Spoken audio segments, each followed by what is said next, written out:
அன்பும் இரக்கமும் கிருபை நிறைந்த எங்கள் ஆண்டவரே, இந்த பரிசுத்தமான ஓய்வு நாள் காலை வேளைக்காக நன்றி செலுத்துகிறோம்.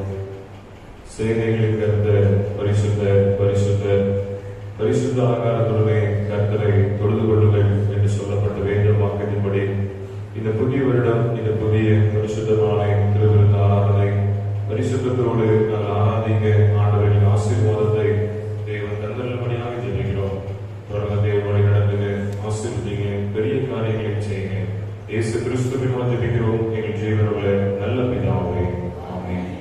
முன்பு கீதமாக யாவரும் எழுந்து நின்று ஆராதனை கீதங்கள் 417 கீதங்களும் கீர்த்தனைகளும் 31 பாடுவோம். சேனையின் கர்த்தர் சீர்நிலை யெகோவா இந்த பாடல். ஆராதனை கீதங்கள் 417 கீதங்களும் கீர்த்தனைகளும் 31 பாடுவோம்.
தென்னிந்திய திருச்சபை ஆராதனை மரபுகள் நின்றவாறே பிரார்த்தனை செய்வோமாக.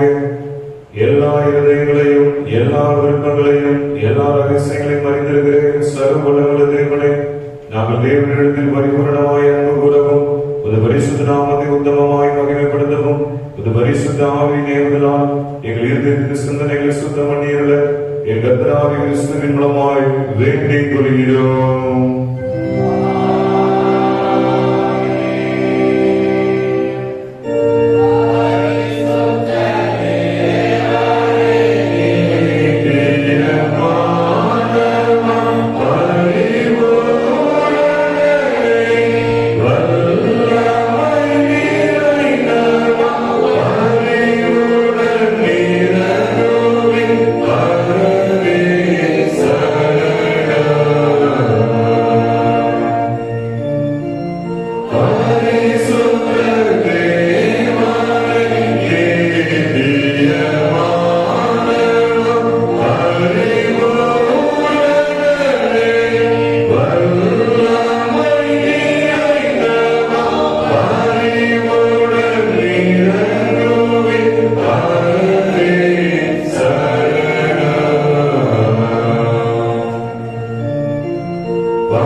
நம்முடைய தேவனாகிய கர்த்தர் ஒருவரே கர்த்தர். உன் தேவனாகிய கர்த்தரிடத்தில் உன் முழு இருதயத்தோடும் உன் முழு ஆத்மாவோடும் உன் முழு மனதோடும் உன் முழு பலத்தோடும் அன்பு கூறுவாயாக என்பதை பிரதான கற்பனை. இதற்கு ஒப்பாயிருக்கிற இரண்டாம் கற்பனை என்னவென்றால், உன்னிடத்தில் அன்பு கூறுவது போல் பிறனிடத்திலும் அன்பு கூறுவாயாக என்பது. இவைகளிலும் பெரிய கற்பனை வேறொன்றுமில்லை. இவ்விரண்டு கற்பனைகளிலும் நியாயபரமான முழுமையும் தீர்க்க தரிசனங்களும் அடங்கியிருக்கிறது என்பது.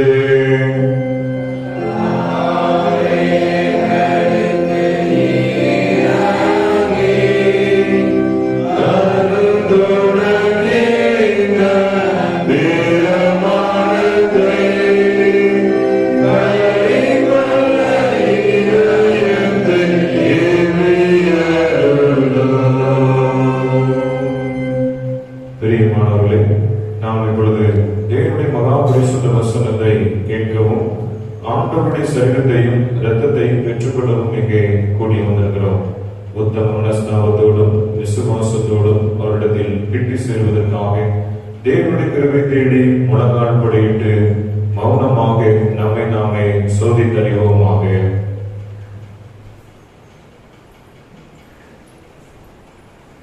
உங்கள் பாவங்களை நிமித்தம் முழு இதயத்தோட உண்மையாய் மனஸ்தாபப்பட்டு பிறரிடத்தில் அன்பும் சிநேகமுமாயிருந்து இனி தேவனுடைய கற்பனைகளை கைக்கொண்டு புதிதாக்கப்பட்டவர்களாய் பரிசுத்த மார்க்கத்தில் நடப்போம் என்று தீர்மானித்தீர்கள். நீங்கள் நமது ஆண்டவராகிய இயேசு கிறிஸ்துவின் மூலமாய் சர்வ வல்லமையுள்ள கடவுளோடு ஒப்புரவாகும்படி மறுபடியும் உங்கள் பாவங்களை மனத்தாழ்மையாய் அறிக்கையிடுங்கள். சேர்ந்து சொல்லுவோம். பரமபிதாவே, உமக்கு விரோதமாகவும் எல்லாருக்கு விரோதமாகவும் பாவம் செய்வோம் என்று அறிகிறோம். ஒரே நலமாக இறங்கி நடந்து வந்தோம். கிறிஸ்துவின் நாமத்தை சொல்லியும் தீமை பெற்று விளக்கவில்லை. எங்கள் இறங்க வேண்டும் என்று மட்டும் கொண்டாடுகிறோம். இயேசு கிறிஸ்துவின் மீதும் எங்கள் பாவங்கள் எல்லாவற்றையும் பண்ணியும் இந்த பரிசுத்த ஆவியினால் என்னை சுத்திகரித்து மனசாட்சியை குறிப்பிட்டுள்ளோம். இந்த பரிசுத்த நாமத்திற்கு மகிமையுண்டாகும்படி நாங்கள் இப்போது ஜீவனல்லார்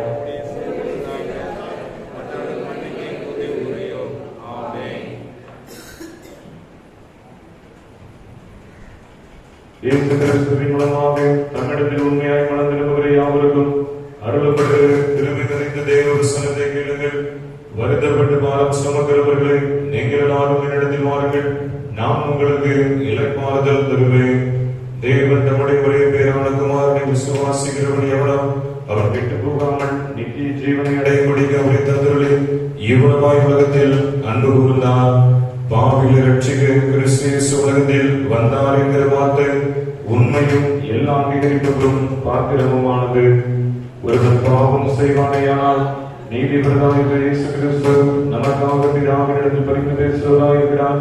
நம்முடைய பாவங்களை நிவர்த்தி செய்கிற கிருபாதார பலி அவரே.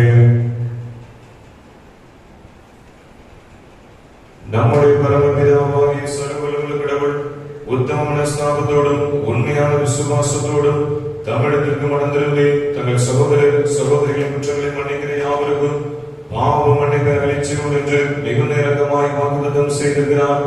அவர் நம்முடைய கர்த்தராகிய இயேசு கிறிஸ்துவின் நிமித்தம் உங்களுக்கு இறங்கி உங்கள் பாவங்கள் எல்லாவற்றையும் மன்னித்து அவைகளில் நின்று உங்களை விடுதலையாக்கி சகல நன்மையிலும் உங்களை உறுதிப்படுத்தி நிலைநிறுத்தி நித்திய ஜீவகரையில் சேர்ப்பாராக.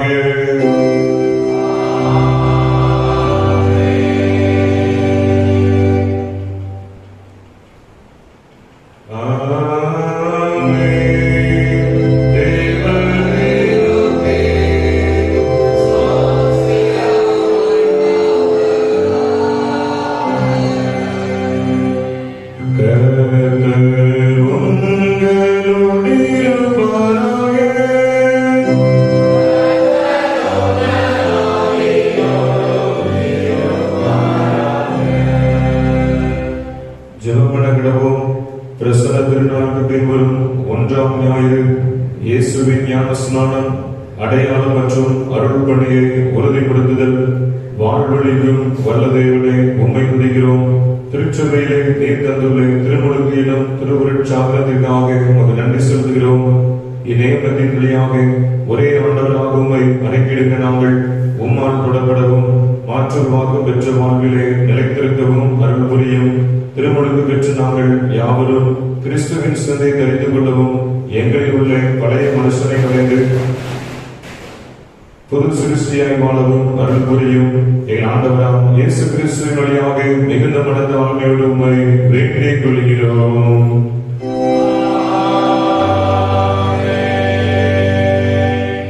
சபையார் அமர்வோம். நிருப வாக்கியம் வாசிக்கிறோம்.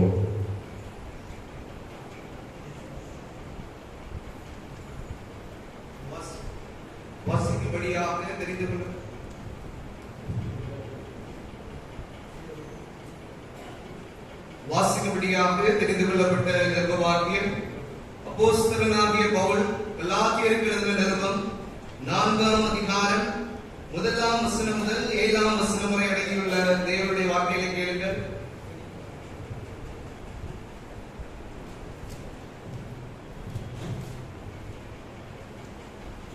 கலாத்தியர் 4ஆம் அதிகாரம் 1ஆம் வசனம் முதல் 7ஆம் வசனம் வரை அடங்கியுள்ள தேவனுடைய வார்த்தைகளை கேளுங்கள். பின்னும் நான் சொல்லுகிறது என்னவெனில், சுதந்திரவாளியானவன் எல்லாவற்றுக்கும் எஜமானாய் இருந்தும் அவன் சிறு பிள்ளையாய் இருக்கும் காலமளவும் அவனுக்கும் அடிமையானவனுக்கும் வித்தியாசமில்லை. தகப்பன் குறித்த காலம் வரைக்கும் அவன் காரியக்காரருக்கும் வீட்டு விசாரணைக்காரருக்கும் கீழ்பட்டிருக்கிறான். அப்படியே நாமும் சிறு பிள்ளைகளாய் இருந்த காலத்தில் இவ்வுலகத்தின் வழிபாடுகளுக்கு அடிமைப்பட்டவர்களாய் இருந்தோம்.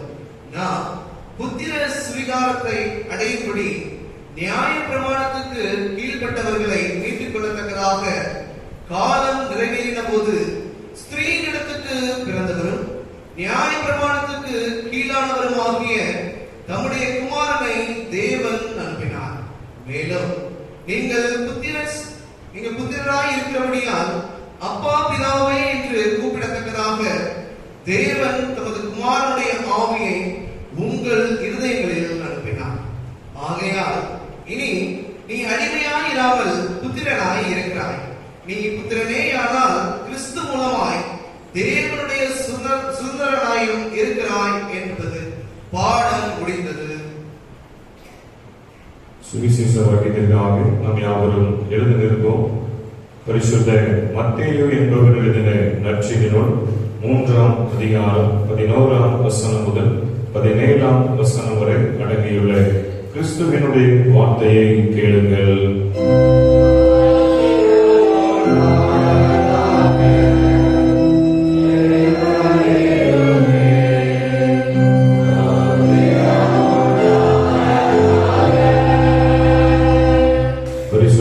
மத்தேயு என்பவர் எழுதின நற்செய்தி நூல் 3ஆம் அதிகாரம் 11ஆம் வசனம் முதல் 17ஆம் வசனம் வரை அடங்கியுள்ள கிறிஸ்துவினுடைய வார்த்தை கேளுங்கள்.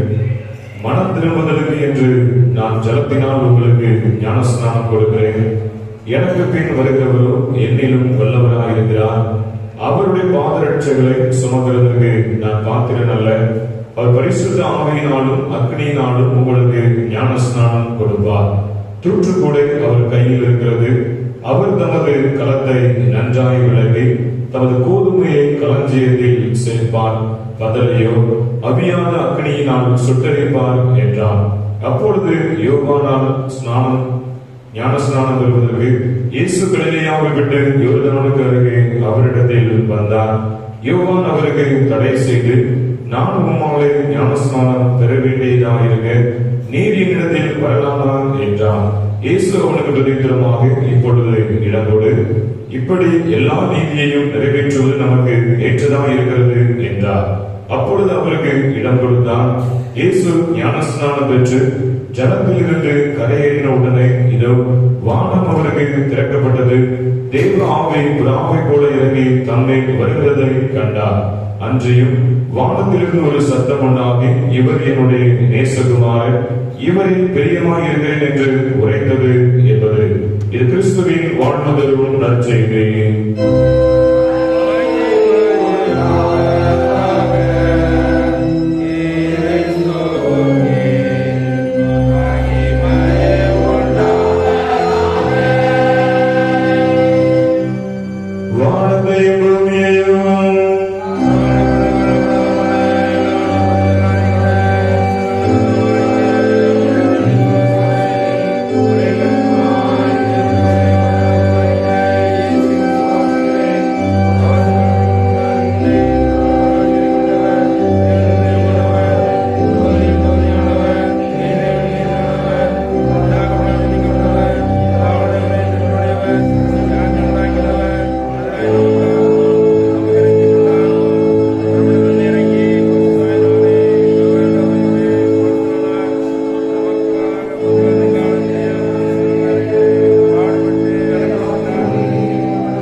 கிறிஸ்துவுக்கு மிகவும் பிரியமானவர்களே, ஆண்டவராகிய இயேசு கிறிஸ்துவின் விலையேறப்பெற்ற நாமத்தினாலே பரிசுத்தமான ஓய்வு நாள் காலை வேளை திருவிருந்த ஆராதனையிலே பங்கு பெறும்படியாக வந்திருக்கிற அனைவரையும் அன்போடு கூட வாழ்த்து வரவேற்கிறேன்.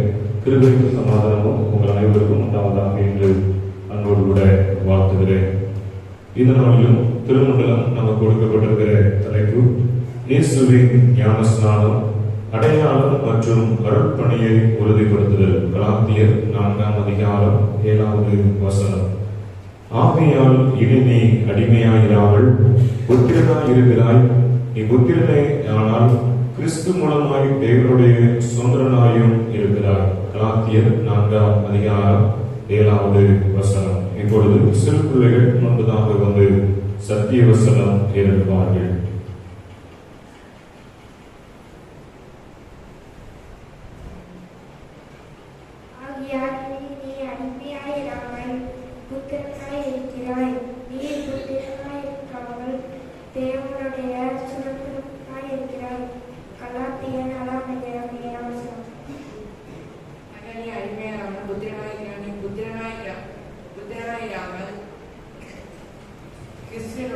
கிறிஸ்துவின் மூலமாய் தேவனுடைய சுதந்திரமாய் இருக்கிறாய்.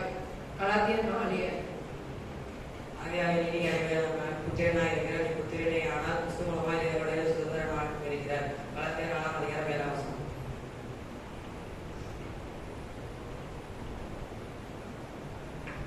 இயேசுவின் ஞானஸ்நானம், அடையாளம் மற்றும் அருளை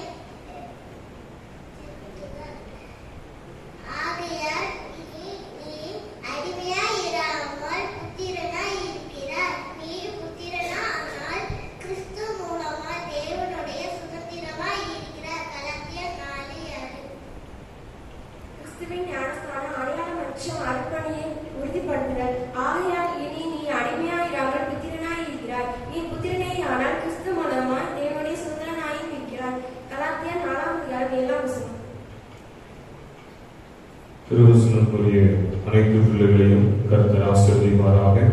ஒவ்வொரு வாரமும் சிறு பிள்ளைகளுக்கு சத்திய வசனங்களை கற்றுக் கொடுத்து உற்சாகப்படுத்தி ஊக்கப்படுத்துகிற திருச்சபை சார்ந்த ஓய்வு நாள் பாடசாலை ஆசிரியர்கள் மக்கள் மற்றும் பெற்றோர்களை திருச்சபை சார்பாக அன்போடு கூட வாழ்த்துகிறேன். வேற ஏதாவது படிச்சிருக்கீங்களா? சத்தியவசனம் வாலிபர்கள் சத்தியவசனம் தெரியும்னா இருக்கிற இடங்கள்ல என்ன செய்யலாம்? எந்திரிச்சுட்டு சொல்லலாம். படிச்சிருக்கிறீங்களா? படிக்கலையா? பெரியவங்க படிக்கலையா? நீங்க எங்களுடைய ஆண் மக்கள் படிச்சிருக்கீங்களா? ஐயா, வருகின்ற நாட்கள்ல சத்தியவசனத்தை என்ன செய்யுங்க? கற்றுக்கொண்டு ஆலயத்திற்கு வாங்க. கர்த்தர் அனைவரையும் ஆண்டவர் ஆசீர்வதிப்பார். அன்பானவர்களே, வருகின்ற நாட்களுக்குரிய அறிவிப்புகளை வாசிக்கிறேன். இந்த நாளிலும் நமது மத்தியிலே நம்முடைய சபையுடைய திருமணம் அதனால என்னுடைய தம்பி, என்னுடைய பெரியம்மாவின் மகன் ஆறுநேரி பகுதியில இருந்து சென்னை பட்டணத்தில் இறையியல் கல்வி கற்று வருகிறார். அழைத்த போது உடனடியாக என்ன செய்தார்? உங்களுடைய அழைத்து வருவதற்கு ஒப்புக்கொண்டார். நமது மத்தியிலே வருகை தந்திருக்கிற எனது அன்பு தம்பி சாம் அவர்களை அன்போடு கூட வாழ்த்தி வரவேற்கிறேன். கர்த்தர் தாமே அருமையான மகனுடைய கல்வியிலையும் எதிர்காலத்தையும் ஆண்டவர் ஆசீர்வாதமாக நம்முடைய திருமண்டலத்திலே மாற்றிக் கொடுப்பாராக என்று அன்போடு கூட வாழ்த்துகிறேன். அன்பானவர்களே, வருகின்ற நாட்களுக்குரிய அறிவிப்புகள். இன்று ஆராதனை நிறைவு பெற்றவுடன் வாலிப பெண்களுக்கான சிறப்பு கொள்கை நமது ஆலயத்தில் நடைபெறும். வாலிபர்கள் உற்சாகமாக உங்களுக்காக நடைபெறுகிற இந்த வாலிபர் கொள்கையில் பங்கு பெற்று பயனடைய பயன்போடு கூட கேட்டுக்கொள்கிறேன். இன்று மதியம் 2 மணிக்கு நமது ஆலயத்தில் வைத்து பெண்கள் மற்றும் தாய்மார்களுக்கான சிறப்பு கொள்கை ஆசிரியப்படும். அதிலும் திருச்சபையார் உற்சாகமாக பங்கு பெற உங்களை அன்போடு கூட கேட்டுக்கொள்கிறேன்.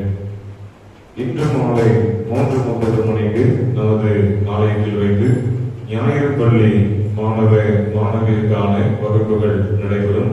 பெற்றோர்கள் தங்களது பிள்ளைகளை உற்சாகமாக ஓய்வு நாள் பாடசாலை வகுப்புகளுக்கு அனுப்பி வைக்க உங்களை அன்போடு கூட கேட்டுக்கொள்கிறேன். அன்பானவர்களே, நாளைய தினத்திலே நம்முடைய குளத்தக்குடி பூசேகரம் தங்கையாபுரம் திருச்சபையிலே சபை முறையாக இறையியல் கல்வியை நிறைவு பெற்று குருத்துவ பணிக்காக ஆண்டுடைய ஊழியர்களை நிறைவேற்றி வருகிற தம்பி ரேகனுடைய திருமண நிகழ்ச்சி நடைபெற இருக்கிறது. காலை 8 மணிக்கு நமது ஆலய வளாகத்திற்கு முன்பாக எனது வாகனம் புறப்படும். ஆகவே திருமண ஆராதனை பங்கு வருகிற திருச்சபையார் உற்சாகமாக காலை 7:45 மணிக்கெல்லாம் ஆலயத்திற்கு முன்பாக வருகை தந்து புறப்படுகிற வாகனங்களிலே சென்று பயனடைய உங்களை அன்போடு கூட கேட்டுக்கொள்கிறேன். அதுபோல நாளை இரவு 7:30 மணிக்கு மணமகன் இல்லம் சுப்பிரமணியபுரம் பகுதியில் வைத்து மணமக்களுடைய வரவேற்பு நிகழ்ச்சி நடைபெற இருக்கிறது. அதிலும் திருச்சபை பிள்ளைகள் உற்சாகமாக பங்கு பெற என்போடு கூட கேட்டுக்கொள்கிறேன். சரியாக ஆலய ஆராதனை நிறைவு பெற்றவுடன் 7:30 மணிக்கு வாகனம் நமது ஆலய வளாகத்தில் இருந்து புறப்படும். திருச்சபையார் உற்சாகமாக பங்கு பெற என்போடு கூட கேட்டுக்கொள்கிறேன். பொதுவா ஒருத்தருக்கு திருமணம் நடக்குன்னு வைங்களேன், நம்மளுடைய குடும்பமா இருந்தா முகூர்த்த ஜபத்தில் என்ன செய்வோம்? பங்கு பெறுவோம். மணமகன் வீடா இருந்தா மணமகள் இல்லத்துக்கு என்ன செய்வோம்? புறப்பட்டு போவோம். அது போல நைட்டு மணமகனுடைய இல்லத்துல வச்சு வரவேற்பு நிகழ்ச்சி என்ன செய்யும்? நடைபெறும். ஆனா நம்ம இந்த அறிவிப்பு பார்க்கும் போது ரொம்ப சந்தோஷமா இருந்துச்சு. நம்ம ஊருக்கு ஊழியம் செய்ய வந்த ஒரு மகனை நாம தான் என்ன செய்யணும்? வாழ்த்தணும்னு சொல்லி சகோதர இடத்துல கேட்ட போது இன்னைக்கு என்ன செய்ய போறாங்க? வாழ்த்துறதுக்கு போக போறோம். நாளைக்கும் திருமணத்துல என்ன செய்வோம்? பங்கு பெறுவோம். இரவும் வரவேற்பு நிகழ்ச்சியில பங்கு பெறுவோம்னு சொல்லி உற்சாகமா சொன்னாங்க. திருச்சபையா என்ன செய்யுங்க? குடும்பமா பங்கு பெறுங்க. ஏன்னா இது நம்ம வீட்டு, சத்தமா சொல்லுங்க, கல்யாணம். அப்படிதானே? நம்ம வீட்டு கல்யாணம். அதுக்கு போகும்போதே சொல்லிட்டே போயிடாதீங்க, சரியா? சரி, நம்ம வீட்டு கல்யாணம். அதனால குடும்பமா என்ன செய்யுங்க? திருமணத்துல பங்கு பெறுங்க. முகூர்த்த வைபவம், திருமண ஆராதனை, இரவு நடைபெறுகிற வரவேற்பு நிகழ்ச்சி, மறு வீட்டுக்கு திரும்ப என்ன செய்யுங்க? அழைத்து கொண்டு வாங்க. நம்ம வீடு நம்ம தெரிஞ்சது ஒரு மறு வீடு மாதிரி, சரியா? சரி, திரும்பவும் நம்மளுடைய சபைக்கு அழைத்து வாங்க. கர்த்தர் அருமையான மகனுடைய ஊழியத்தை ஆண்டவர் ஆசீர்வதிக்கிறார். அதற்காக ஜெபித்துக் கொள்ளுங்கள். கர்த்தர் நம் அனைவரையும் ஆசீர்வதிப்பாராக. அன்பானவர்களே, திருமண்டல ஆசிரியர் வேலை வாய்ப்பு முன்னுரிமை பட்டியல் உயர்கல்வி பட்டதாரி ஆசிரியர்கள், ரினிவல் பண்ணக்கூடிய ஆசிரியர்கள் வருகின்ற இந்த மாதம் 31ஆம் தேதி இறுதிகளுக்குள்ளாக விண்ணப்ப படிவம் பெற்றுக்கொண்டு அதை பூர்த்தி செய்து திருமண்டல அலுவலகத்தில் ஒப்படைக்க அன்போடு கூட கேட்டுக்கொள்கிறோம். அதுபோல உயர்நிலை கல்வி மற்றும் நம்முடைய சேகரத்திலே புதிதாக பதிய ஆர்வம் உள்ளவர்கள் வருகின்ற மார்ச் மாதம் 6ஆம் தேதி முதல் டிசம்பர் மாதம் 14ஆம் தேதி வரை பட்டதாரி ஆசிரியர்களுக்கான வேலை வாய்ப்பு முன்னுரிமை பட்டியலில் நீங்கள் தங்களது பெயர்களை பதிவு செய்து கொள்ளலாம். ஆகவே திருச்சபை பிள்ளைகள், வெளியூரில் வசித்து வருகிற பட்டதாரி ஆசிரியர் பெருமக்களுக்கு இந்த அறிவிப்புகளை நினைவுபடுத்த அன்போடு கூட கேட்டுக்கொள்கிறேன். வருகின்ற 16ஆம் தேதி வெள்ளிக்கிழமை மாலை நமது ஆலயத்தில் வைத்து முன் இரவு ஜெபம் நடைபெறும். திருச்சபையார் உற்சாகமாக முன் இரவு ஜெப கொடுகையில பங்கு பெற அன்போடு கூட கேட்டுக்கொள்கிறேன். இந்த முன்னிரவு ஜெபத்தை நம்முடைய திருச்சபை சார்ந்த திருவார் சாமுவேல் அண்ணன் அவர்கள் குடும்பத்தின் சார்பாக உதவி செய்ய முன்வந்திருக்கிறார்கள். ஆகவே திருச்சபை பிள்ளைகள், அருமையான திருவார் சாமுவேல் அவர்கள் குடும்பத்தினருக்காக ஜெபிக்கும் அன்போடு கூட கேட்டுக்கொள்கிறேன். இந்த முன்னிரவு ஜெப கொடுக்கையிலே ஆண்டவருடைய இறை வார்த்தையை பகிர்ந்து கொள்ளும்படியாக சகோதரர் ஜெபராஜ் ஆசிரியர் அவர்கள் கச்சினாவிலை பகுதியிலிருந்து வருகை தருகிறார்கள்.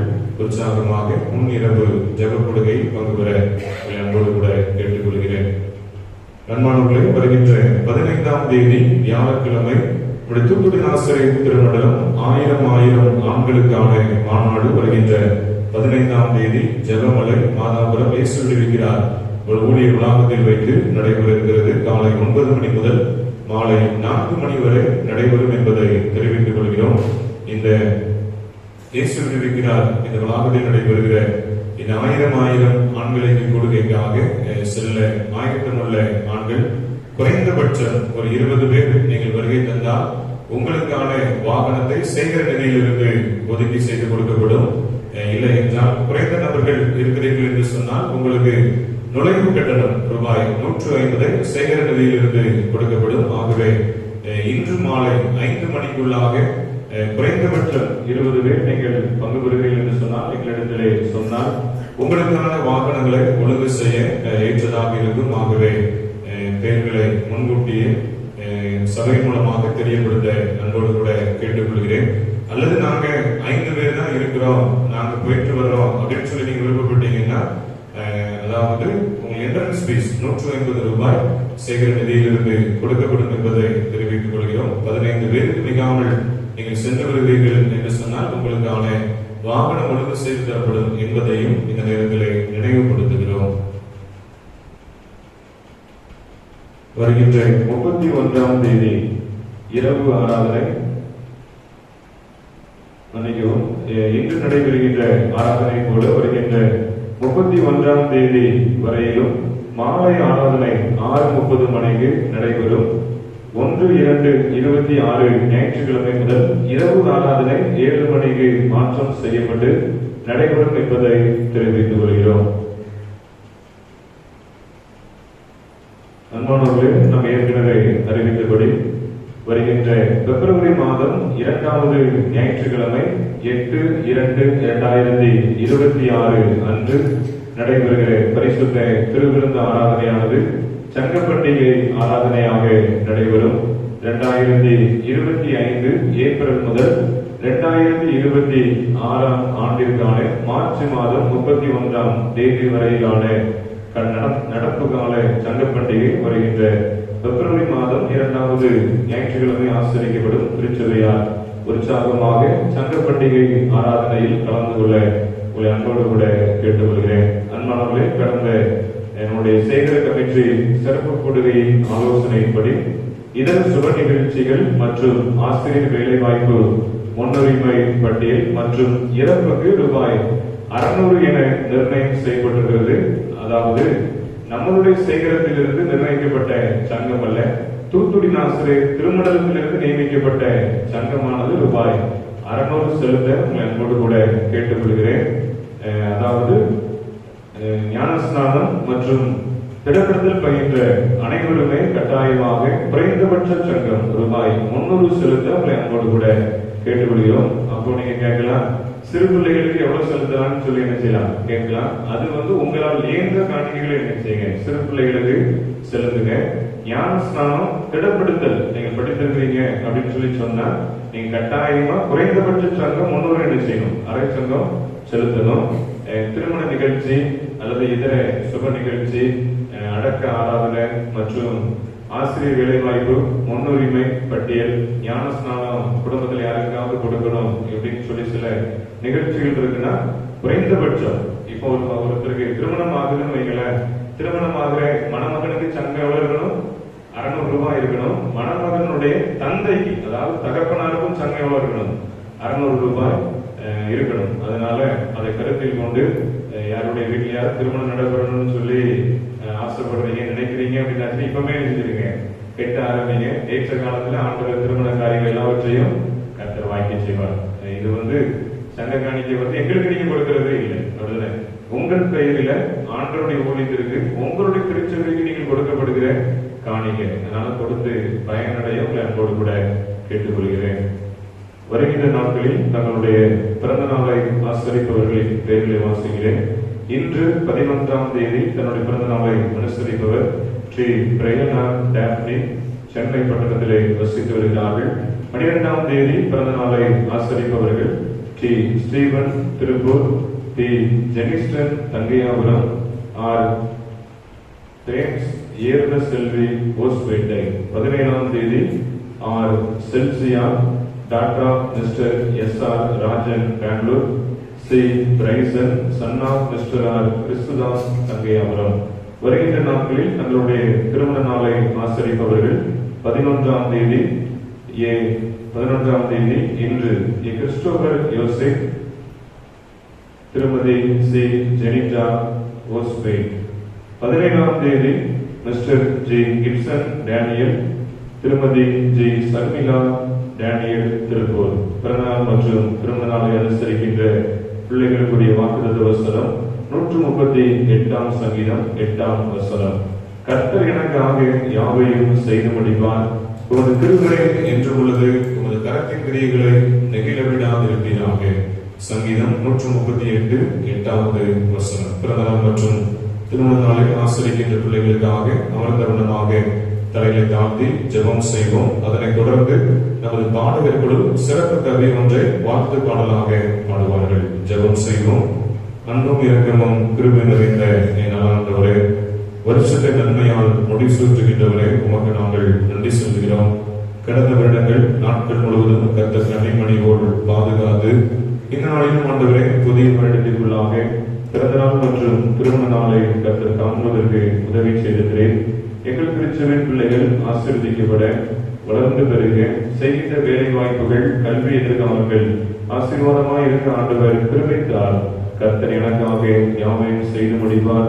உமது கிருபை என்று பொழுது உமது கரத்தின் கிரியைகளை நெகிழ விடாதிருப்பீராக என்று ஆண்டவரே, சங்கீதக்காரன் தாவீதுடைய வாழ்க்கையிலே நீர் செய்து முடிந்த அற்புதங்களுக்காக, அதிசயங்களுக்காக, அடையாளங்களுக்காக நன்றி செலுத்துகிறோம். தொடர்ந்து எங்கள் திருச்சபை பிள்ளைகள் ஒவ்வொருவரையும் கர்த்தர் ஆசீர்வதிப்பீராக.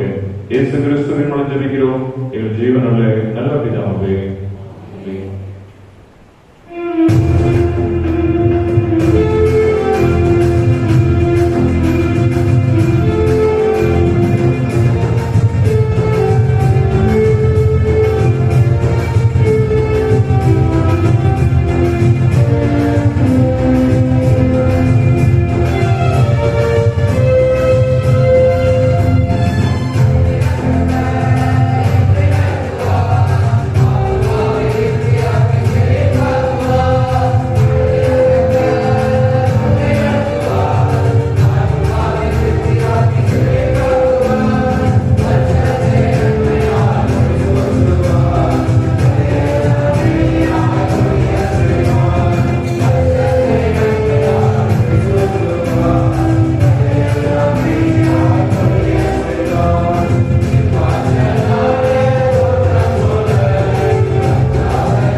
மீண்டுமாக தேவநாம மகிமைக்கின்றும் அருளுரைக்கு ஆயத்தமாக நாம் யாவரும் எழுத நின்று ஆராதனை கீதங்கள் 752, கீதங்களும் கீர்த்தனைகளும் 9, பாமாலை 356, கனி கூறுவோம் கர்த்தர்லம் பச்சமே என்கிற பாடலை பாடுவோம். ஆராதனை கீதங்கள் 752, கீதங்களும் கீர்த்தனைகளும் 9, பாமாலை 356.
கிறிஸ்துவுக்கு மிகவும் பிரியமானவர்களே, ஆண்டவராகிய இயேசு கிறிஸ்துவின் விலையேறப்பெற்ற நாமத்தினாலே உங்கள் அனைவரையும் மறுபடியுமாக அன்போடு கூட வாழ்த்து வரவேற்கிறேன். கர்த்தர் அனைவரையும் ஆண்டவர் ஆசீர்வதிப்பாராக. ஹல்லேலூயா, ஹல்லேலூயா.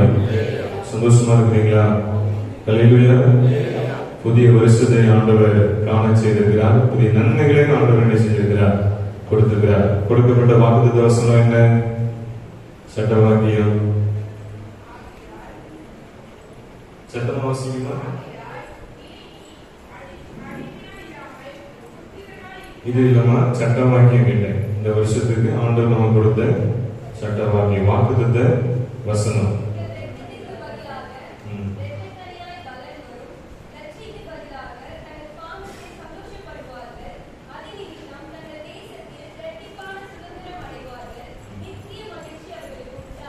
நித்திய மகிழ்ச்சி அவர்களுக்கு உண்டாகும். உங்க எல்லாருடைய வாழ்க்கையிலே கர்த்தர் நித்திய மகிழ்ச்சி ஆண்டவர் தருவார். சொல்றது கூட மனசு வர மாட்டேங்க. நீங்க சொன்னாதானங்க பெற்றுக் கொள்வீங்க. சொல்றது கூட நீங்க என்ன வரல, மனசு வரல. நித்திய மகிழ்ச்சி உங்களுக்கு தருவார். அதுதானே உண்டாகும் உங்களுடைய வாழ்க்கையில. அப்படி விசுவாசிக்கிற உங்களுடைய வாழ்க்கையில கர்த்தர் நிச்சயமா இந்த வருஷத்துல ஆண்டவர் வருவார். நம்ம சபையுடைய தம்பிக்கு நித்திய மகிழ்ச்சி ஆண்டவர் என்ன செய்ய போகிறார், இன்று முதல் கொடுக்க போகிறார். அப்போ உங்களுடைய வாழ்க்கையை ஆண்டவர் தந்திருப்பாருன்னு சொல்லி விசுவாசிக்கிறேன். நல்ல ஏற்ற துணையை கர்த்தர் கொடுத்திருப்பார். நல்ல குடும்பமா நீங்க என்ன செய்றீங்க, இந்த பகுதியில வசித்து வருகிறீங்க. நிறைவான ஆசீர்வாதத்தை தேவன் இந்த வருஷத்துல என்ன செய்வார், தந்து நம்மை நடத்துவார். இந்த நாளிலும் நாம் தியானிக்கும்படியாக கொடுக்கப்பட்ட தலைப்பு இயேசுவின் ஞானஸ்நானம், அடையாளம் மற்றும் அருள்பணியை உறுதிப்படுத்துதல். தியான வசனம் கலாத்தியர் 4ஆம் அதிகாரம் 7வது வசனத்தை எடுத்தவர்கள் வாசிக்க கேட்போம்.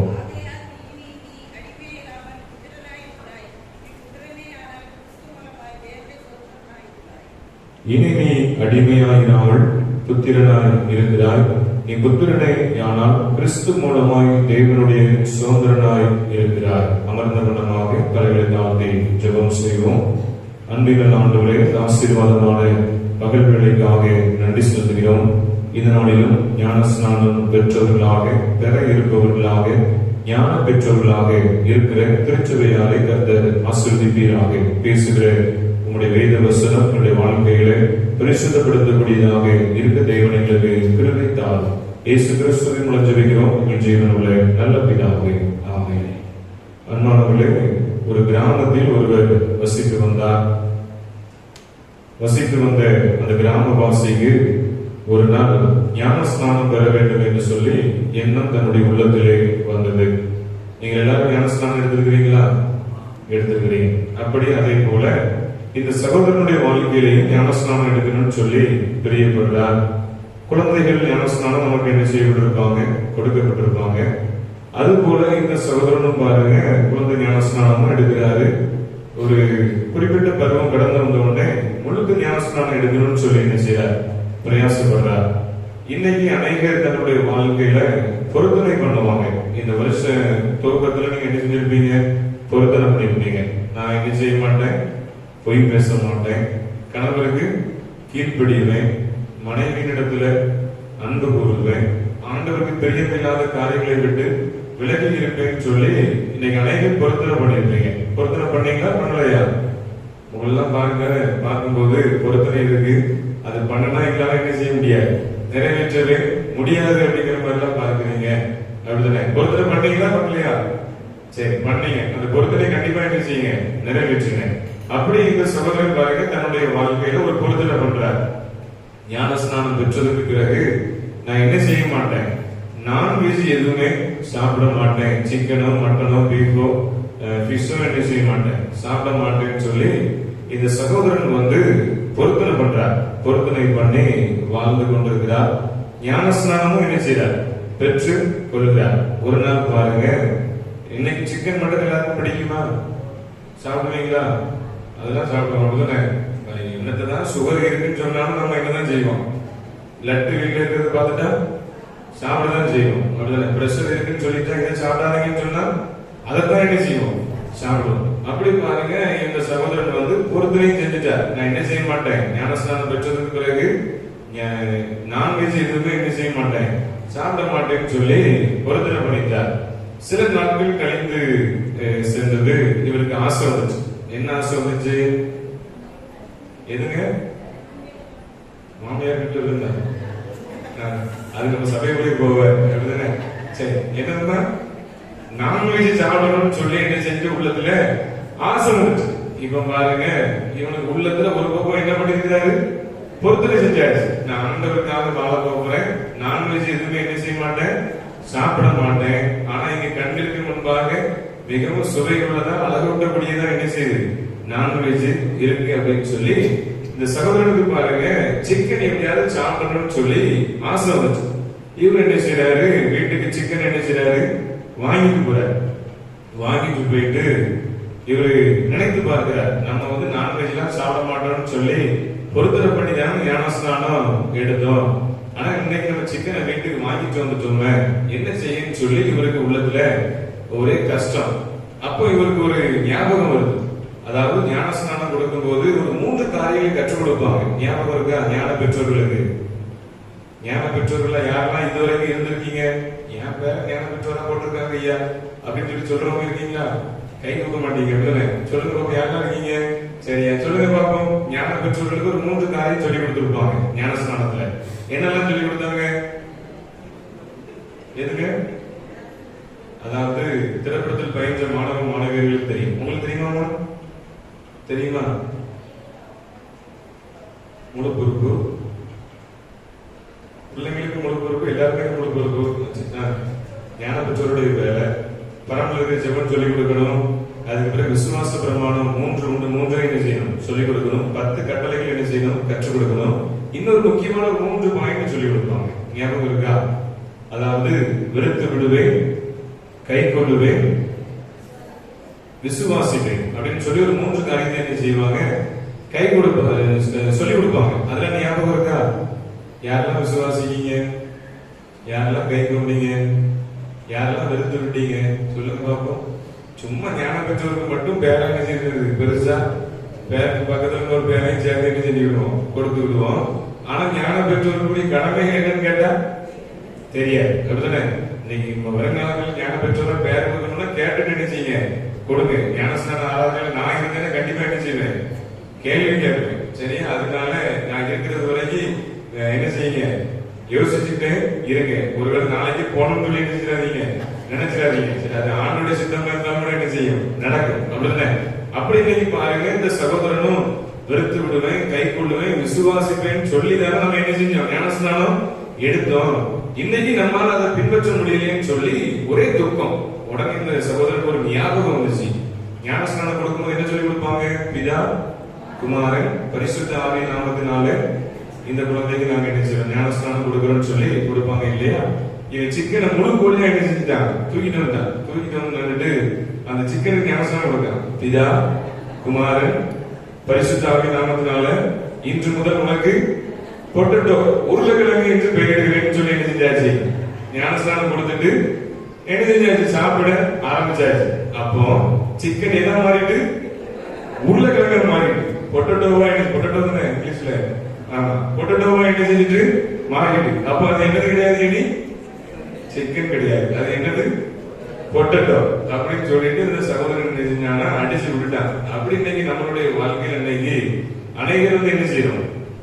பொருத்தனை பண்றோம். அப்படிதானே? ஆனா பொருத்தனை செய்வதை தவறி விடுறோம். அப்படிதானே? அந்த சகோதரன் பாருங்க, தன்னுடைய வாழ்க்கையில செய்த பொருத்தனைகள் இருந்து என்ன செஞ்சாச்சு?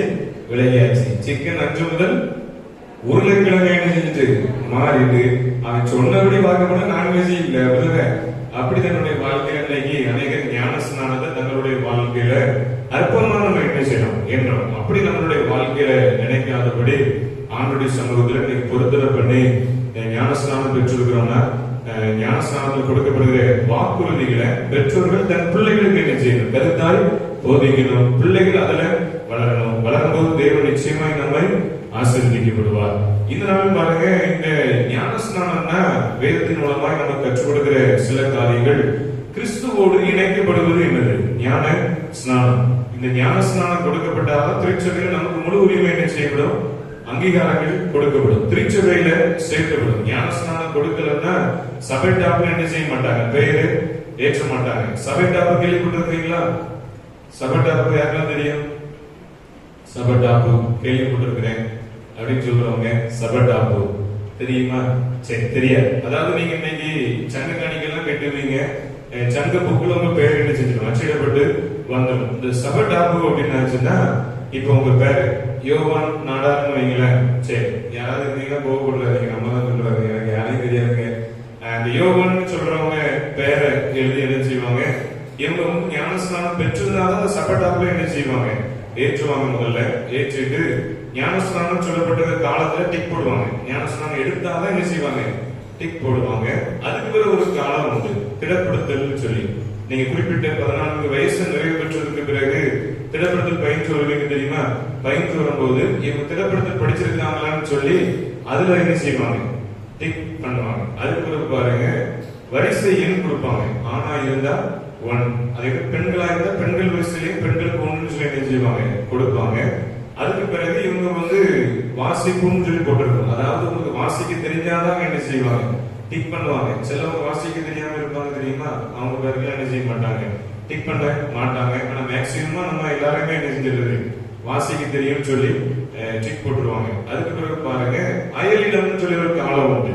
அதாவது திருமணம் ஆகும் வரை அவங்க நம்மளுடைய திருச்சபையை சார்ந்தவங்க. அப்படிதான் பெண்களா இருந்தா நம்மளுடைய திருச்சபையை சார்ந்தவங்க. இப்ப பெண்ணா இருந்து திருமணம் ஆகி அவங்க கணவர் வீட்டுக்கு போயிட்டாங்கன்னு வைங்களேன், அந்த திருமணம்ங்கிற அந்த காலத்துல நம்ம என்ன செஞ்சிருவோம், அயலிடம் போட்டிருக்கிற காலத்துல ஆன் சொல்லி என்ன செஞ்சிருவோம் எழுதிடுவோம். அப்படி எழுதிட்டோம்னாலே அவங்க எங்க திருமணம் ஆகி போயிருக்காங்களோ அதுதான் உங்களுக்கு இனிமேல் என்னது சொந்த ஊர். நீங்க நினைக்கலாம் எனக்கு ஒரு மகதான் உண்டையா, இதையும் நீங்க இப்படி சொல்லிட்டீங்கன்னா எப்படி அப்படின்னு நினைக்கிறீங்களா? அவங்களுக்கும் நம்முடைய திருச்சபையில உரிமை உண்டு.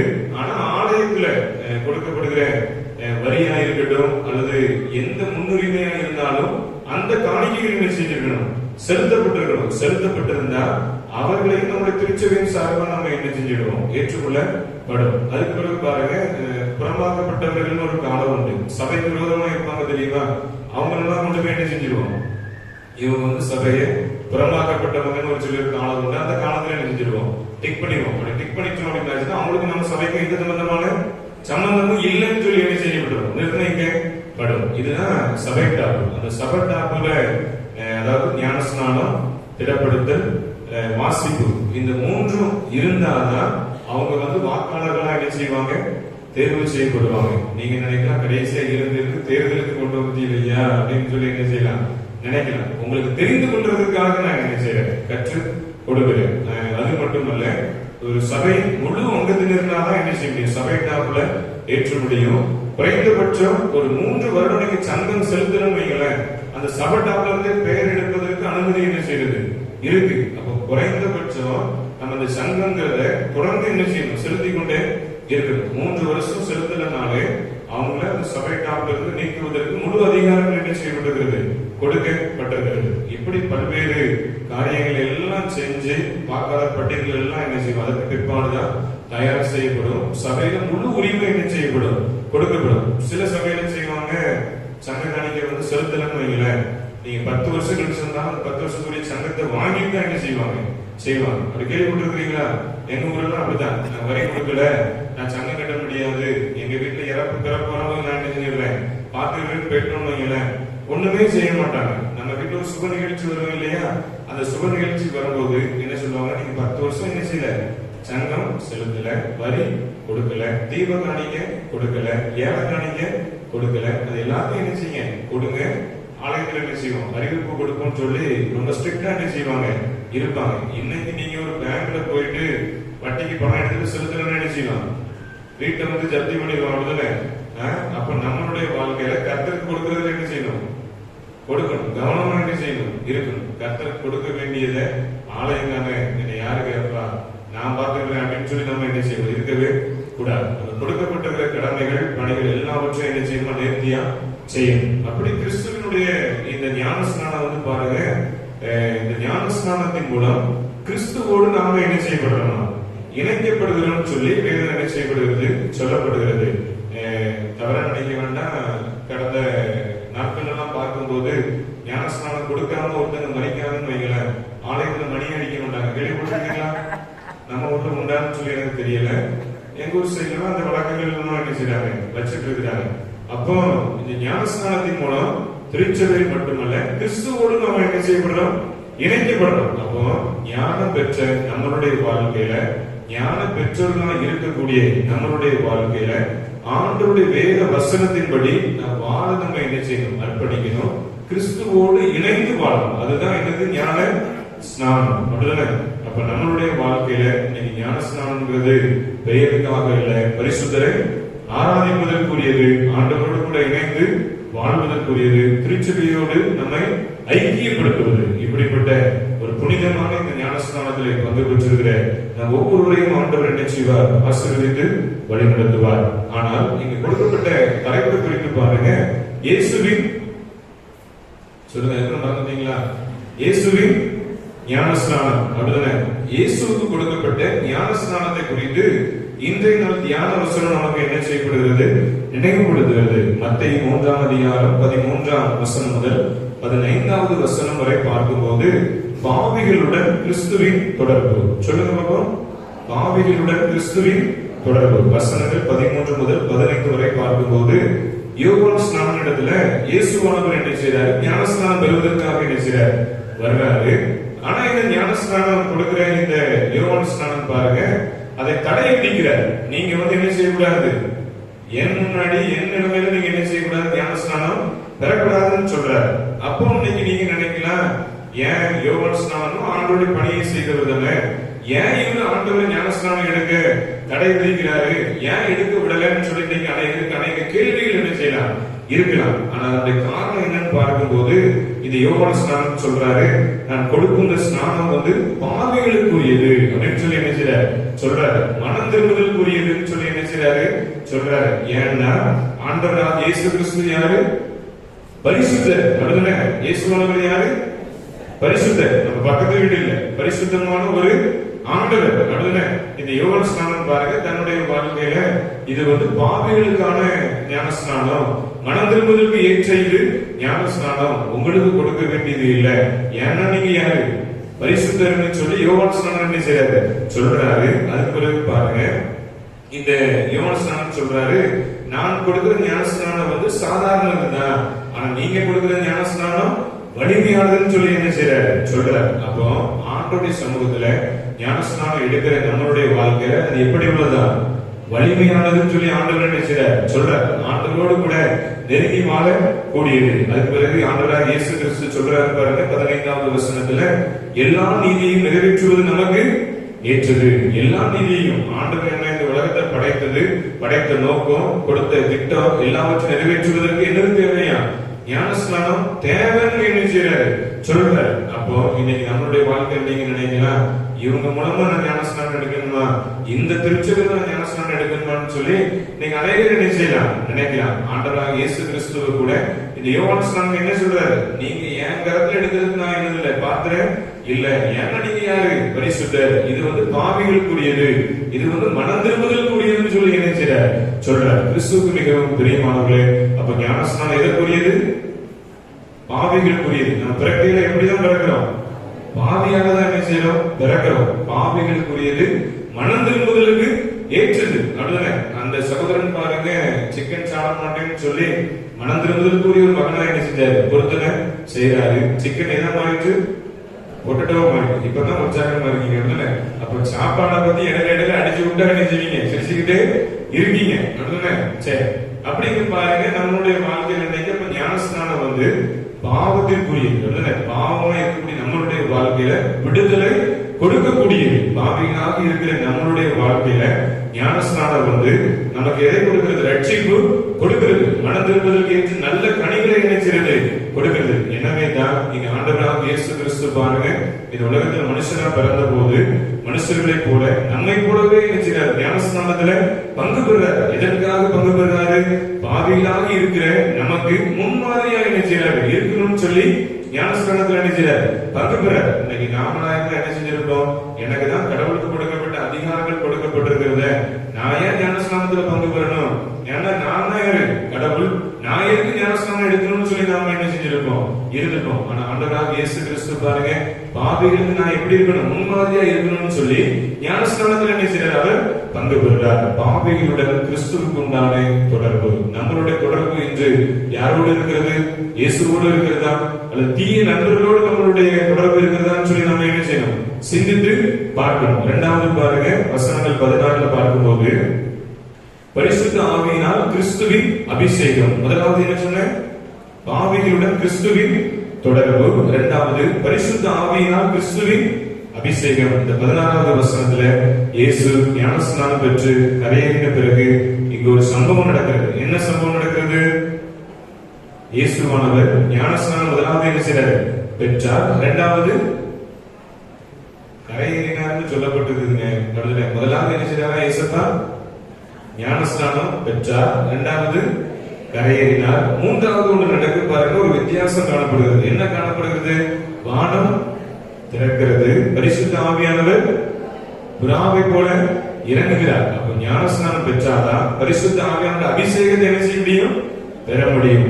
இந்த உலகத்துல சகல அதிகாரங்கள் கொடுக்கப்பட்ட போது கூட இயேசு இந்த உலகத்துல பிறந்த போது ஞானஸ்நானம் பெற்றதுக்கு பிறகுதான் பரிசுத்த ஆவியானவர் அபிஷேகம் காணப்பட்டது. அப்ப நம்மளுடைய வாழ்க்கையில இன்னைக்கு பரிசுத்த ஆவியானவர் அபிஷேகம் நமக்கு வேணும், ஆசீர்வாதம் வேணும்னா இதுல பங்கு பெறணும், ஞானஸ்நானத்துல பங்கு பெறணும், நம்முடைய வாழ்க்கைய அர்ப்பணிக்கணும். அதுக்கு பிறகு பாருங்க, இன்னைக்கு அநேகர் சொல்றாங்க ஞானஸ்நானம்னா இன்னைக்கு அநேக தவறான போதனைகள் அநேக இடத்துல மூழ்கி ஞானஸ்நானம் எடுத்தால்தான் இன்னைக்கு அபிஷேகம் சொல்லி என்ன செய்யப்படுறாங்க, சொல்லப்படுறாங்க.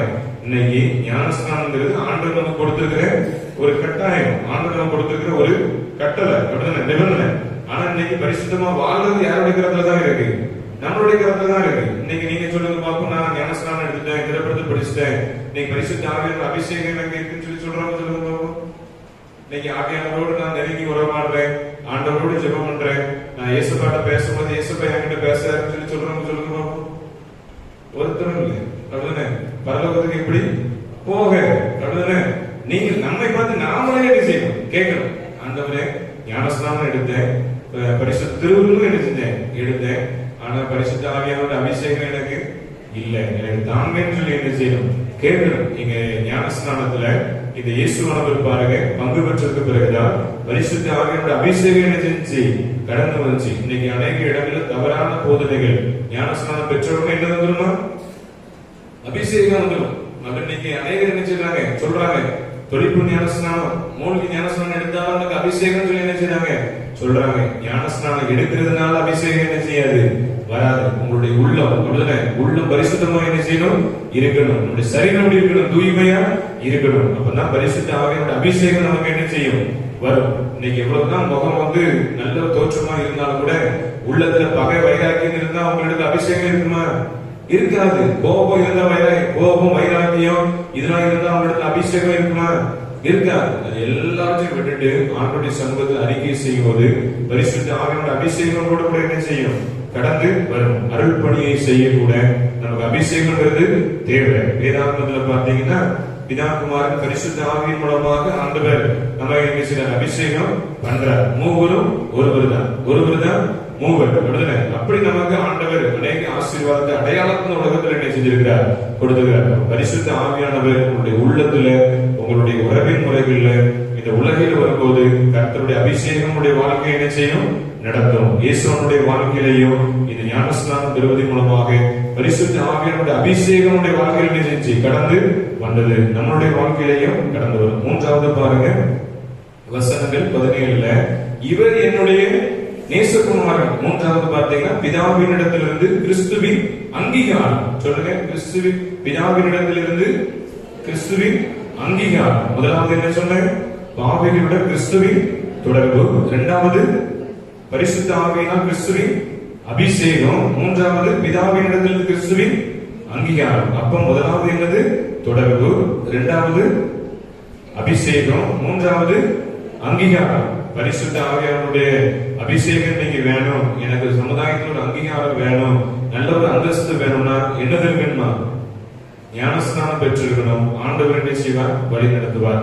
இந்த ஆண்டவராக இயேசு கிறிஸ்து உலகத்தில் மனுஷனா வாழ்ந்து பல போதனைகளை செய்கிறார். ஞானஸ்நானம் பெற்றதுக்கு பிறகுதான் ஆண்டவருடைய அபிஷேகம் வாழ்க்கையில் என்ன செஞ்சு கடந்து வந்துச்சு. அதுக்கு பிறகு அங்கீகாரம் கொடுக்கப்பட்டது. நீங்க சாத்தான் வந்து பாருங்க, இந்த மத்தேயு 4ஆம் அதிகாரம் 3வது வசனம் 6வது வசனத்துல பாத்தீங்கன்னா பிசாசானவன் நினைச்சான், சோதிக்கிறான். அப்பொழுது சோதனைக்காரன் அவரிடத்தில் வந்து, நீ தேவனுடைய குமாரனானால் இந்த கல்லுகள் அப்பங்களாகும்படி சொல்லும் சொல்லி என்ன செய்யறான், சொல்றான். ஏன்னா பிசாசுக்கு தெரிவிது யாரு, ஆண்டவருடைய குமாரன். இவர் தான் உலகத்தை ரட்சிக்க போகிறவரு, பாவிகளை மன்னிக்கிறவரு, நம்முடைய வாழ்க்கையை உள்ளத்துல சமாதானத்தை கொடுக்க போகிறவர்னு சொல்லி பிசாசானவன் ஆண்டவராக இயேசு கிறிஸ்துவே நினைச்சான், சோதிச்சு பார்க்கிறான். உமக்கு நீ பிதாவினுடைய குமாரனால் இந்த கல்லுகள் என்ன செய்யுங்க, அப்பமாக சொல்லுங்க, செய்யுங்க அப்படின்னு சொல்லி என்ன செய்யறான், சோதிக்கிறான். அதுதான் ஆண்டவர் சொல்றாரு.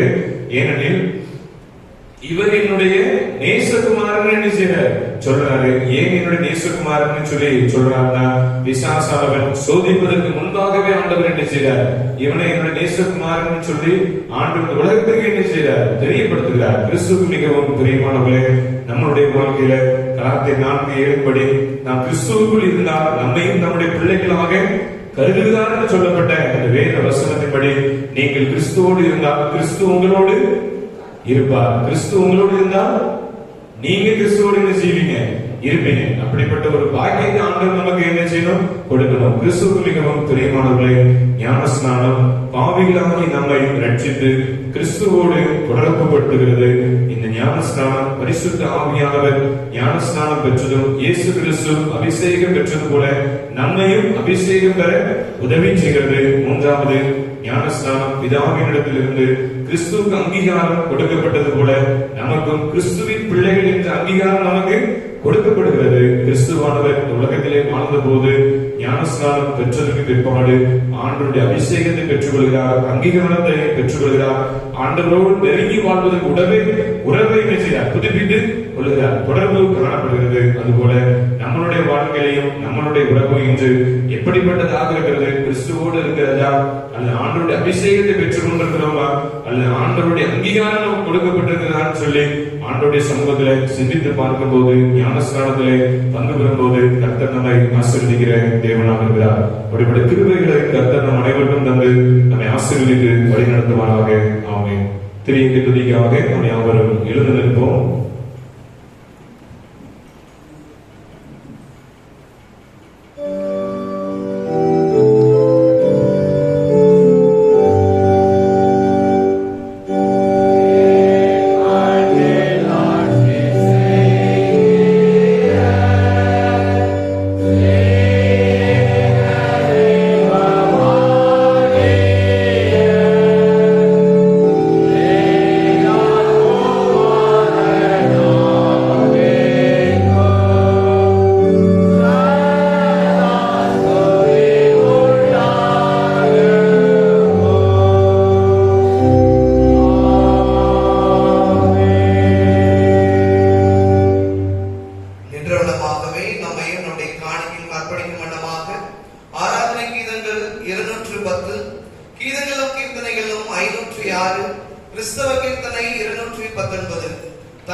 Hey,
ஜெபம் செய்வோம். அன்பின் ஆண்டவரே, எல்லாம் உம்மால் உண்டானது, உமது கருத்திலே வாங்கி உமக்கே கொடுத்திருக்கிறோம். கர்த்தரால் உண்டான ஆசீர்வாதம், கர்த்தருக்கு கொடுப்பது ஆசீர்வாதம். இந்த நாளிலும் ஆண்டவரே, புதிய வருடத்திற்குள்ளாக நாங்கள் கடந்து வரும் பொருத்தனையோடு ஆண்டவருக்கு காணிக்கை செலுத்தும் தேவன் தந்த கிருபைக்காக நன்றி செலுத்துகிறோம். செய்கிற வியாபாரங்கள், தனியார் மற்றும் அரசு துறையிலே செய்கிற பணிகளின் உயர்வு, ஆண்டவரே கூலி வேலைகளில் மிகுந்த ஆசீர்வாதம், விவசாயத்திலே நல்ல அதிக விளைச்சல், ஆடு மாடு கோழிகளை வைத்து பராமரிக்கிற பெண்கள் பிள்ளைகளுடைய வாழ்க்கையிலே மந்தையிலே பெருக்கும் தொடர்ந்து காணப்பட கர்த்தர் உதவி செய்யுங்க. ஏற்றுக்கொள்ளுங்க, ஆசீர்வதிங்க. இயேசுவின் மூலம் ஜெபிக்கிறோம் எங்கள் ஜீவனுள்ள நல்ல பிதாவே.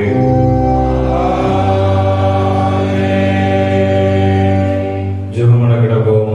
இரக்கத்தின் ஐஸ்வர்யம் உள்ள எங்கள் அன்பின் பரலோக தந்தையின் ஆசீர்வாதமான இந்த புதிய நாளுக்காக நன்றி செலுத்துகிறோம். இயேசுவின் ஞான ஸ்நானம், அடையாளம் மற்றும் அருட்பணியை உறுதிப்படுத்துதல் என்று சொல்லப்பட்ட தலைப்பின் கீழ் நாங்கள் தியானிப்பதற்கு ஆண்டவர் கிருபை தந்தை.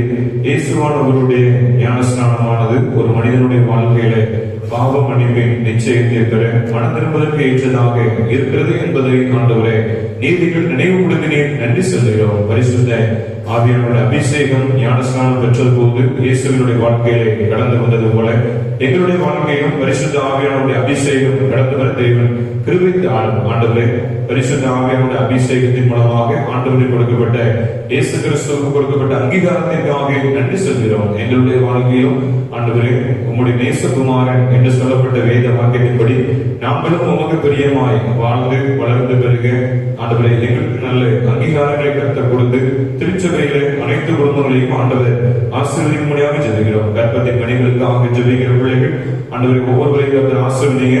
சகரியா தேவனுடைய சமூகத்திலே வேண்டும் என்ற போது கர்த்தர் அவனுடைய சிறையிருப்பை மாற்றி நல்ல குழந்தை செல்வத்தை கர்த்தர் கொடுத்தது போல அன்பு பிள்ளைகளுடைய வாழ்க்கையிலே நல்ல குழந்தை செல்வங்களை கர்த்தர் கொடுப்பீராக. திருமணத்திற்காக ஆயத்தப்பட்டு வருகிற திருமண வீட்டாருக்காக ஜெபிக்கிறோம். திருமணத்திற்காக பிரயாசப்படுகிற பிள்ளைகளுக்காக ஜெபிக்கிறோம். இந்த காரியம் கர்த்தரால் வந்தது என்று சொல்லப்பட்ட வேத வாக்கியத்தின்படி அன்பு பிள்ளைகளுடைய திருமண காரியங்கள் ஏற்ற விலையில் நடைபெற கர்த்தர் கிருபைத்தார். உயர்கல்வி படிப்பதற்காக, அரசு பொதுத் தேர்வு எழுதுவதற்காக ஆயத்தப்படுகிற அன்பு பிள்ளைகளுடைய வாழ்க்கையில ஆண்டவரே நல்ல உயர்வை கர்த்தர் கொடுத்து ஏற்ற வேலையில் நல்ல வேலை வாய்ப்புகள், அரசு தேர்விலே உயர்ந்த மதிப்பெண் பெற்றுக்கொள்ள கர்த்தர் கிருபைத்தார். அத்தனை ஆண்டவரே வியாபாரங்கள், விவசாயங்கள், கூடிய வேலை வாய்ப்புகள், பல்வேறு துறையில் பணி செய்கிற பிள்ளைகள், ஆபத்தான பணிகளை செய்து கொண்டிருக்கிற பிள்ளைகள், உயரமான இடங்களில் பணி செய்கிற பிள்ளைகள், நீண்ட நேரமாக கண்ணி முன்பாக அமர்ந்து பணி செய்கிற பிள்ளைகள், ஆடு மாடு கோழிகளை வைத்து பராமரித்து வருகிற பிள்ளைகள், விவசாயங்களை செய்து வருகிற பிள்ளைகள் ஒவ்வொருவரையும் கர்த்தர் ஆசீர்வதிப்பீராக. இதனாலும் ஆண்டவரே எங்களது ஆலய பணியாளர் அண்ணன் அவர்களுக்காக ஜெபிக்கிறோம்.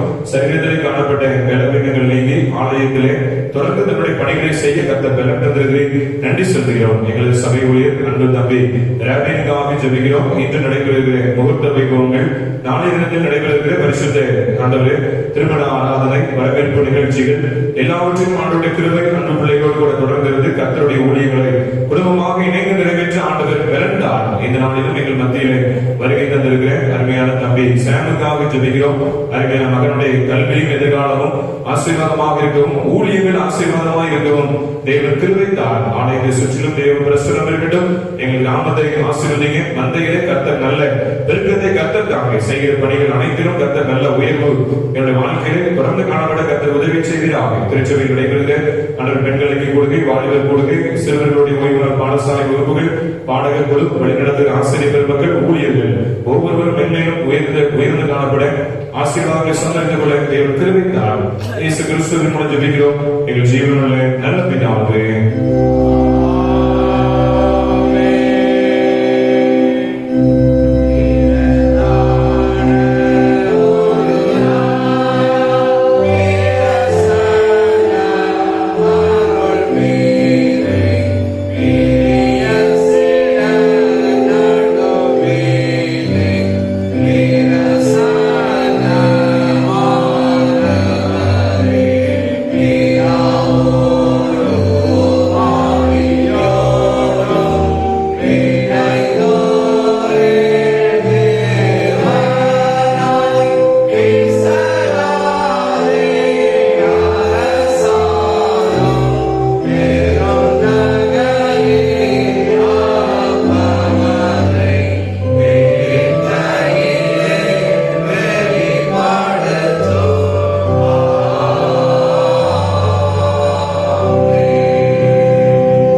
எப்பொழுதும் உமக்கு ஸ்தோத்திரம் செலுத்துகிறது. தகுதியும் நீதியும் விசேஷித்த கடமையுமாயிருக்கிறது.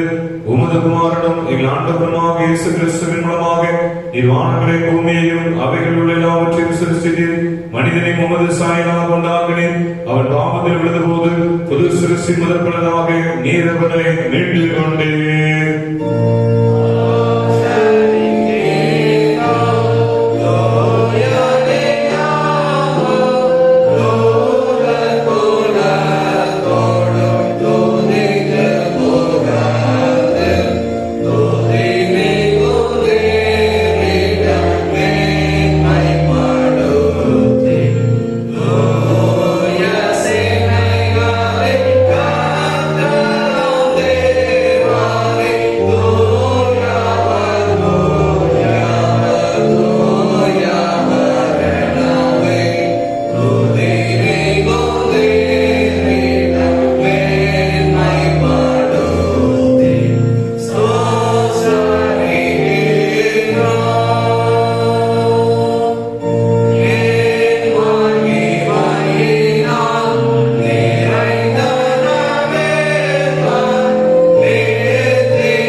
அப்பத்தை எடுத்து ஸ்தோத்திரம் பண்ணி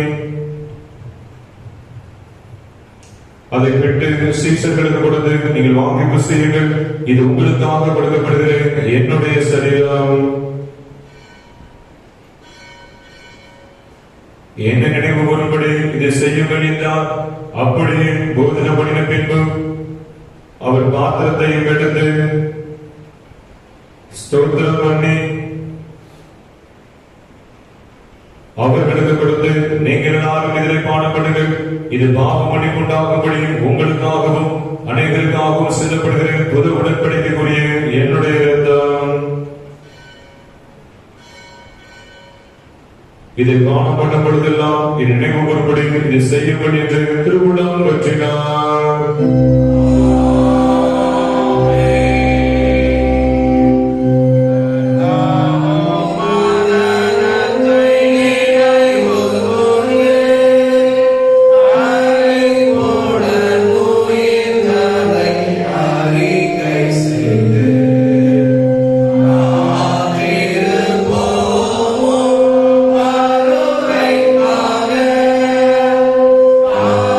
Say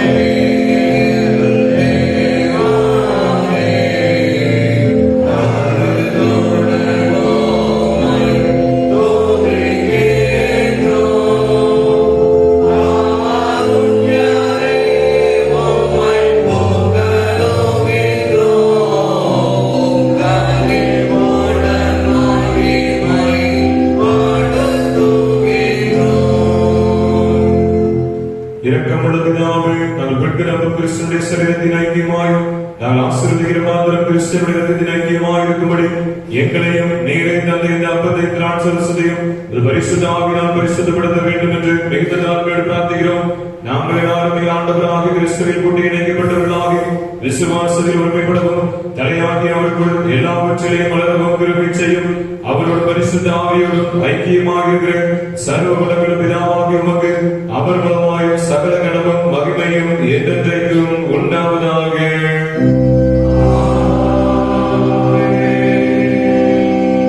நமது இரட்சகராகிய கிறிஸ்து கற்பித்தபடி அவரில் நமக்கு அருளப்பட்ட தைரியத்தோடு கர்த்தருடைய ஜெபத்தை சேர்ந்து சொல்லுவோமாக. பரமண்டலங்களில் இருக்கிற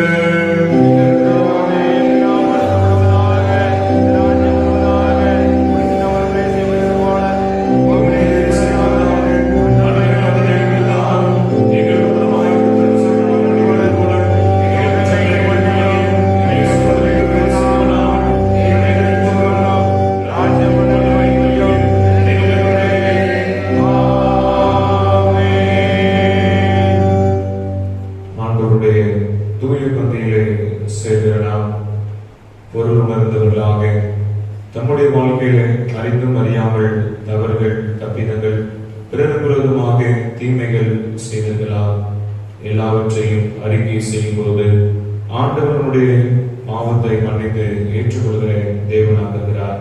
நம் யாவரும் சேர்ந்து தாழ்மை பிரவேச ஜெபத்தை சேர்ந்து எழுதுவோம். இரக்கமுள்ள கர்த்தாவே, நீங்கள் ஸ்ரீகளை நம்பினார்கள் உடைய பந்தியில் சேரக்கூடியார்கள் தேவனுடைய அகற்ற இரக்கத்தை நம்பி சேர்க்கிறோம். தொடங்கிகளை பொறுப்பிக் கொள்ள நாங்கள் பார்க்கிறவர்கள ஆனாலும் தேவர்களை கொள்வதும் இறக்கம் செய்கிற லட்சணத்தை ஆண்டவராயிருக்கிறேன். ஆகையால் பிறகு இயேசு கிறிஸ்துவின் விளைவதையாத சரீரத்தாலும் இரத்தத்தாலும் எங்கள் பாவமுள்ள சரீரமும் ஆத்மாவும் சுத்தமாகி எப்பொழுதும் நாங்கள் அவர்களும் அவர் எங்களுக்குள் வாசமாய் இருப்பதற்கு ஏற்ற விதமாய் அவருடைய சரீரத்தை புசித்து அவர் இரத்தத்தை காரணமாய் எங்கள் கிருபை செய்கிறோம்.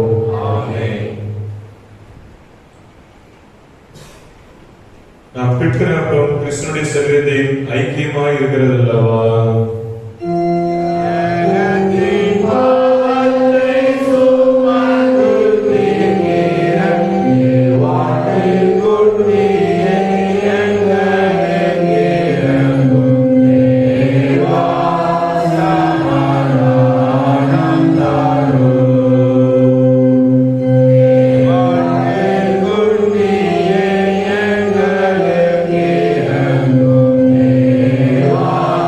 Amen.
ஜெபமனகிடவும் கிறிஸ்துவின் சரீரமும் இரத்தமும் ஆகிய சாக்கிரந்த விசுவாசத்தினால் பெற்றுக்கொண்டவனாகிய நாம் அவருக்கு ஸ்தோத்திரம் செலுத்துவோமாக.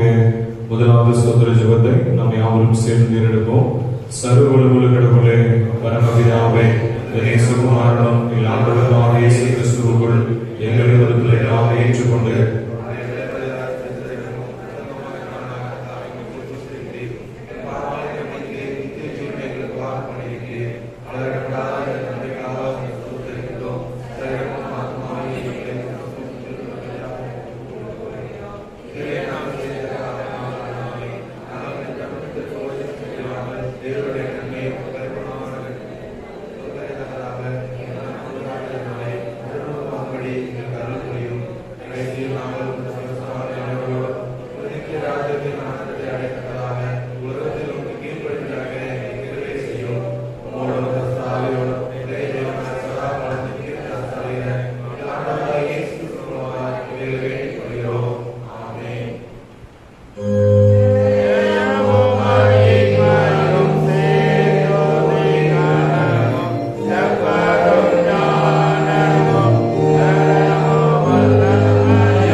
எல்லா புதிகவையான தெய்வ சமாதானம் உங்களோடு இருந்து நீங்கள் தேவனையும் அடுக்குமாறனாகி நம்முடைய நாதர் இயேசு கிறிஸ்துவை பற்றி அறிவியலும் அன்பிலும் நிலைத்திருக்கும்படி உங்கள் இதயத்தின் சிந்தைக்காக விடுவது பிதா குமாரன் பரிசுத்த ஆவியுமாகிய சர்வவல்லமையுள்ள தேவனுடைய ஆசீர்வாதம் உங்களுக்குள்ள இருந்து எப்பொழுதும் உங்களோட நிலைத்திருக்க கிடப்பது.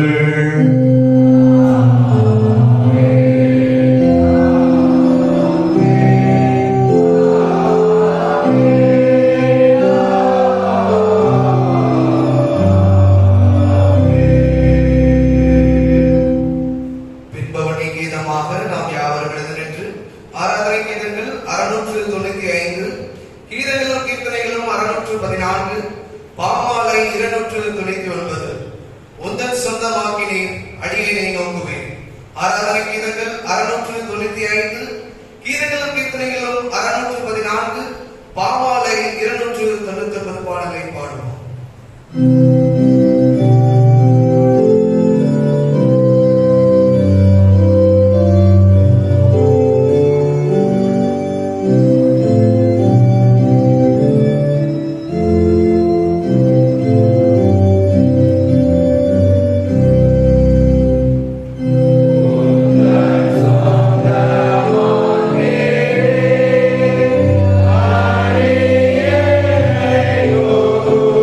Yeah.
எங்கள் கண்மலையும் மெய்ப்பெருமாய் இருந்தாவே எங்கள் வாயு வார்த்தைகளும் இருதய தியானங்களும் சமூகத்தில் எப்பொழுதும் பிரியமாயிருப்பதாக. கர்த்தர் தேவ சமாதானத்துடனே சென்று வர கிடப்போம்.